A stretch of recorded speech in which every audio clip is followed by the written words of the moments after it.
ಜೀವನದಲ್ಲಿ ಬರೀ ಕಷ್ಟಗಳೇ ಬರ್ತವೆ ಅಲ್ಲ, ಸುಖದ ದಿನಗಳು ಯಾವಾಗ ಬರ್ತವೆಯೋ ಅದೆಲ್ಲ ಆ ದೇವರಿಗೆ ಗೊತ್ತು. ಬಡತನ ನಮ್ಮ ಬೆನ್ನು ಹತ್ತಿದ ಅದು ನಮ್ಮನ್ನು ಬಿಟ್ಟು ಹೋಗುವುದಿಲ್ಲ. ಬಡತನ ನಮಗಿರಲಿ, ಮನೆ ತುಂಬಾ ಮಕ್ಕಳಿರಲಿ ಎಂದು ನೀ ದೇವರಲ್ಲಿ ಬೇಡಿಕೊಂಡೆಯೋ ಹೇಗೆ? ಮಕ್ಕಳರಲ್ಲಿ ಅಂದಿದ್ದು ನಿಜ, ಆದ್ರೆ ಅಮ್ಮ ಅಮ್ಮ ಹಸುವಾಗಿದೆ ಅಮ್ಮ. ಅಮ್ಮ ನಮಗೂ ಹಸುವಾಗಿದೆ, ಊಟ ಕೊಡಮ್ಮ. ನೋಡಿದ್ರ ಮಕ್ಕಳೆಲ್ಲ ಹಸುವಿನಿಂದ ಕಂಗಾಳವಾಗಿ ಪಂಡಿತಿಯೊಳು ನನ್ನ ಗಂಡ ದುಡಿದು ತರ್ತಾರೆ ಅಂತ ತಿಳಿದಿದೆ. ಯಾವುದಕ್ಕೂ ಕಾಲ ಕೂಡಿ ಬರಬೇಕಲ್ಲ. ಅಂತೂ ಇಂತೂ ನಮಗೆ ಬಡತನವೇ ಗತಿ. ಚಿಂತೆ ಮಾಡಿದರೆ ಏನು ಬಂತು, ಜೀವನದಲ್ಲಿ ಬಂದಿದ್ದನ್ನು ಅನುಭವಿಸಲೇಬೇಕು, ಅದೇ ಮಾನವನ ಧರ್ಮ.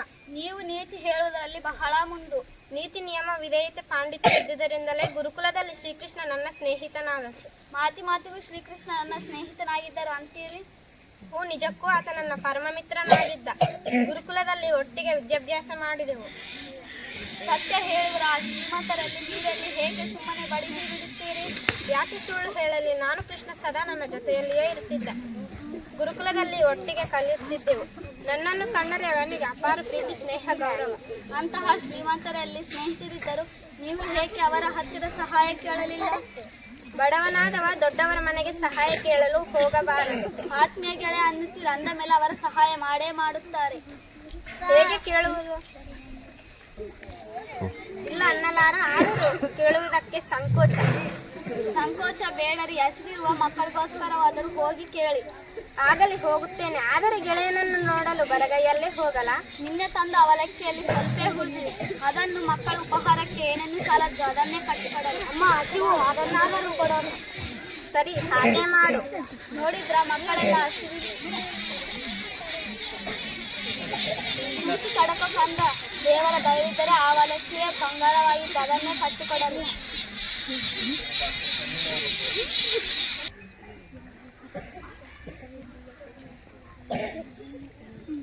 ಓಹೋ ಸುಧಾಮ, ಯಾವಾಗ ಬಂದೆ? ಬಾ ಒಳಗೆ. ಶ್ರೀಕೃಷ್ಣ ಮಹಾರಾಜರು. ಏಕೆ ಸುಧಾಮ ಕಣ್ಣಲ್ಲಿ ನೀರು? ಬಹಳ ದಿನಗಳ ನಂತರ ನಿಮ್ಮನ್ನು ನೋಡುತ್ತಿರುವೆಯಲ್ಲ, ಅದಕ್ಕಾಗಿ ಆನಂದದ ಕಣ್ಣೀರು. ದೂರದಿಂದ ದಣಿದು ಬಂದಿದೆಯಾ? ಸ್ನಾನ ಮುಗಿಸಿ ಊಟ ಮಾಡಿ ವಿಶ್ರಾಂತಿ ತೆಗೆದುಕೋ, ಅಷ್ಟು ಬೇಗ ನಿನ್ನನ್ನು ಹೋಗಗೊಡುವುದಿಲ್ಲ. ಅಯ್ಯೋ, ಅಲ್ಲಿ ಮನೆಯಲ್ಲಿ ಯಾರೂ ಇಲ್ಲ ಮಕ್ಕಳಿಗೆ. ಸುಮ್ಮನೀರು, ಬಂದ ತಕ್ಷಣವೇ ಹೋಗಬೇಕಿದ್ದಾರೆ. ಯಾಕೆ ಬಂದೆ? ಯಾರಲ್ಲಿ ಸುಧಾಮನಿಗೆ ವಿಶ್ರಾಂತಿಯ ವ್ಯವಸ್ಥೆ ಮಾಡಿ, ನನಗೂ ತುರ್ತು ಕೆಲಸವಿದೆ, ಅದು ಮುಗಿದ ತಕ್ಷಣ ಬಂದು ಬಿಡುವೆ. ಶ್ರೀಕೃಷ್ಣನಂತಹ ಗೆಳೆಯನನ್ನು ಪಡೆದ ನಾನೇ ಧನ್ಯನು. ನನ್ನನ್ನು ಮರೆತಿಲ್ಲ. ನಾನು ತಂದ ಅವಲಕ್ಕಿಯನ್ನು ತಾನು ತಿಂದು ಹೆಂಡತಿ ರುಕ್ಮಿಣಿಗೂ ಪ್ರೀತಿಯಿಂದ ತಿನ್ನಿಸಿದ.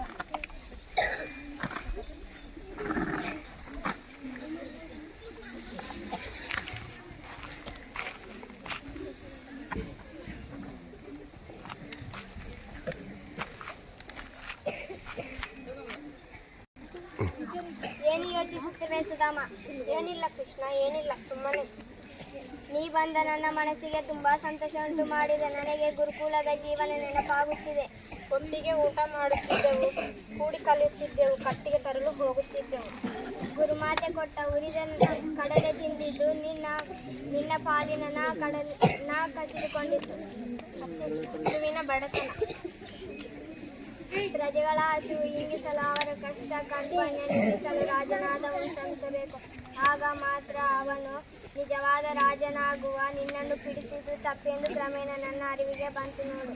ಕೃಷ್ಣ, ಇಷ್ಟು ದಿನ ಅಲ್ಲಿದ್ದು ಅದನ್ನೆಲ್ಲ ಕಣ್ಣಾರೆ ಕಂಡಿದೆ. ಸುಧಾಮ, ನಿನಗೇನು ಬೇಕು? ನನಗೇನು ಬೇಡ ಕೃಷ್ಣ. ಸತ್ಕಾರ ಜೀವನದಲ್ಲಿ ಮರೆಯುವಂತಿಲ್ಲ. ನಿನ್ನ ಸ್ನೇಹವನ್ನು ಸಾಕು, ಇನ್ನು ನನ್ನೂರಿಗೆ ಹೊರಡುವೆ. ಸುಧಾಮ, ನಿನಗೇನು ಬೇಕು?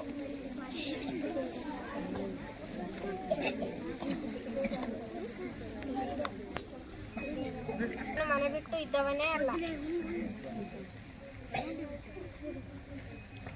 ಅಲ್ಲೇ ಹೆಂಡತಿ ಮಕ್ಕಳು ನನ್ನ ದಾರಿ ಕಾದುಕೊಂಡು ಕಂಗಾಲಾಗಿರಬಹುದು.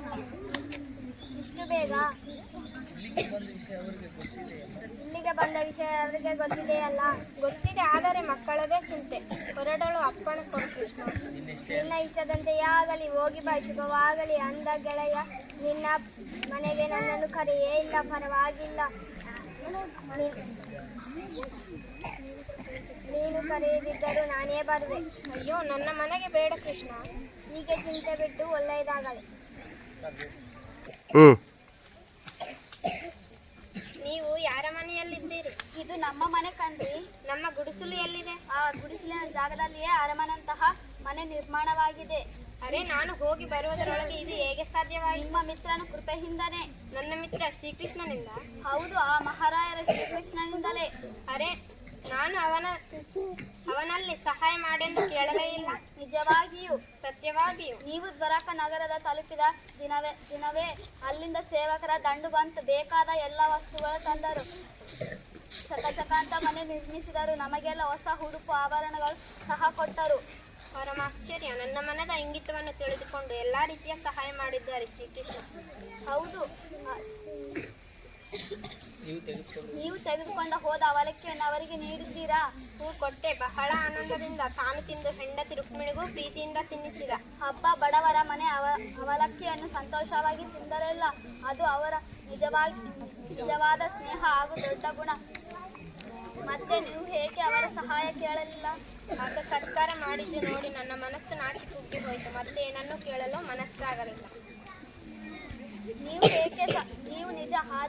ಹೇಳಿದ್ದು ನಿಜ. ಆದ್ರೆ ಶ್ರೀಕೃಷ್ಣ ಪರಮಾತ್ಮನೇ ತಮ್ಮ ಕರ್ತವ್ಯ ಮಾಡಿದ್ದಾರೆ.